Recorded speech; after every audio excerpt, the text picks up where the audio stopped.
So now we're gonna unbox. This is what you're getting. You got your headphones, you got your box. They're all gonna be included in one. Let's show you what we got going on. Here's our ground rod, our floor probe, our wall probe. Here's our transducer, our charging unit. This is our V2 receiver. This is our V2 transmitter. Here's the carry strap. And here are our headphones. Let's get into the components of the V2, and we're gonna start out with talking about the floor probe.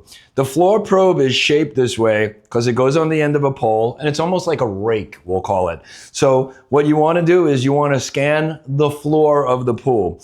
It's aimed down for the specific reason is we don't want to create false positives when using the V2. So by using the floor probe on the end of a pole, you could scan the whole entire flat surface of a pool, including the coves, including radius, including steps. It's shaped and it's ergonomic in the way it's shaped so that it can scan over a floor comfortably, maneuver it into many different areas, and again, it will cover anything on that flat surface. Now let's talk about the wall probe. The wall probe, or we call it the cross, is basically shaped like a cross, and it's made to clip on the end of a pole, and you're scanning anything on the vertical, meaning any walls, anything on the rise, anything running up and down. It's shaped this way so that we could pivot it. So if when you're scanning a wall, you're scanning up and down with it facing the wall, but you always want to make sure that your other side is not pointing to a ground, and that's how the wall probe actually works. Let's talk now about the transducer. This replaces old float technology, styrofoam float technology, by actually dropping the transducer into the pool. You could put it in, you could put it down on the floor. I like to just hang it over the side of a pool. It's made with extra cable on it so that you can move it to a couple of different locations. Chances are you won't have to,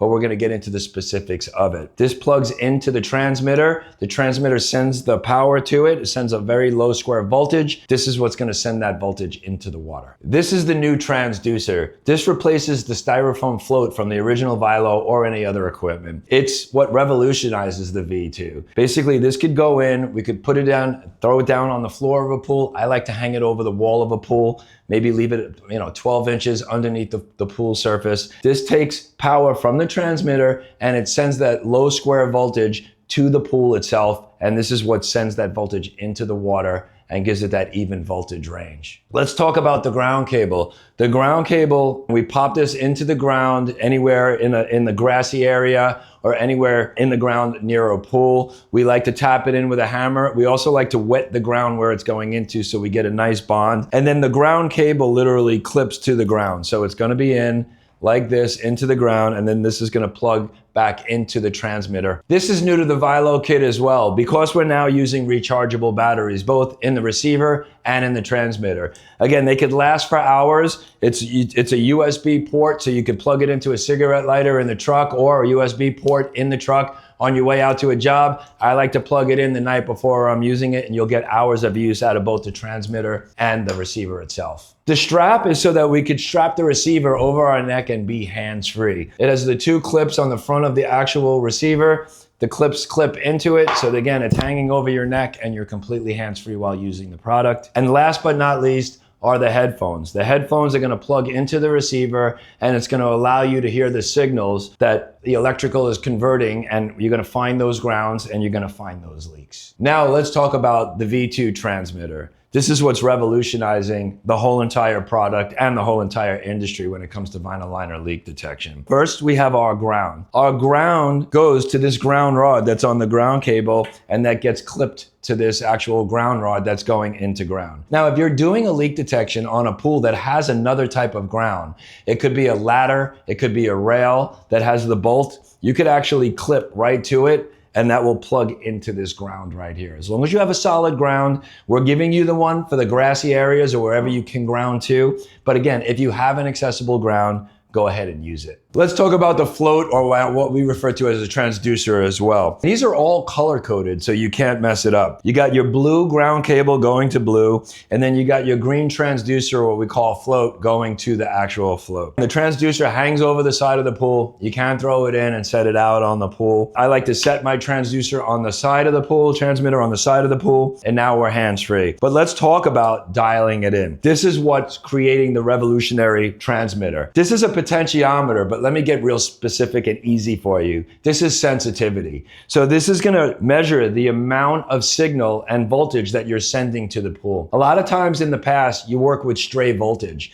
With this, you could control that stray voltage by sending in less voltage in a pool that doesn't need as much. So larger pools, we're gonna dial it all the way up. Smaller pools, we're gonna dial it back down. We're always gonna start out with our adjustment right in the middle. By being in the middle, by being halfway through, that's your average pool. If you're getting a lot of sound from that, we're able to back it down and work with it and control it. Again, that's what really is revolutionizing the VILO, or we call it the V2. On the front of the transmitter as well, we have a low battery indicator. When that comes on, it basically telling you have about another hour's worth of work where you could do it. So just because you have low battery doesn't mean the unit's gonna function any less. But when that does come on, it's time to recharge it. If you can before a job, do so. And then we also have our power. So when this is fired up, our power button comes on. Again, always starting it midway, and then you could work your sensitivities as needed. Let's get to the back and let's talk about the charge.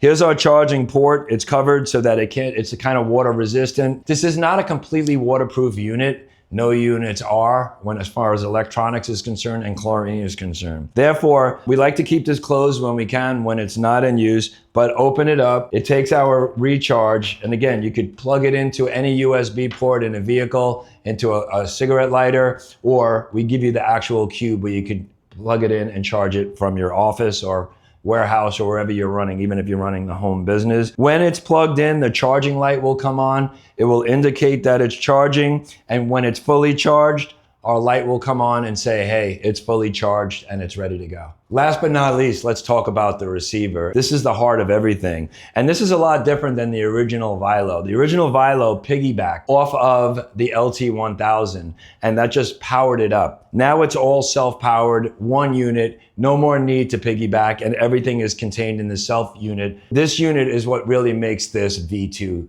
dynamic. Let's get into it. Our headphone jack literally plugs into the headphones. We also have a low battery indicator. Like the transmitter, when the low battery comes on, you have about another hour's worth of work. You can get a couple of pulls done, but if that light does come on, it's time to recharge. When we fire it up, our power button comes on. Our power button is basically saying this thing is powered. Also, always shut your unit off after each, both on the transmitter and on the actual receiver. Again, the receiver has a volume, potentiometer or sensitivity, or a volume button. We'll make it really simple. All the way left is off, then turns on, fires up our light. I always like to run this at about halfway when I first start using it. Again, to your sensitivity and your hearing with your headphones.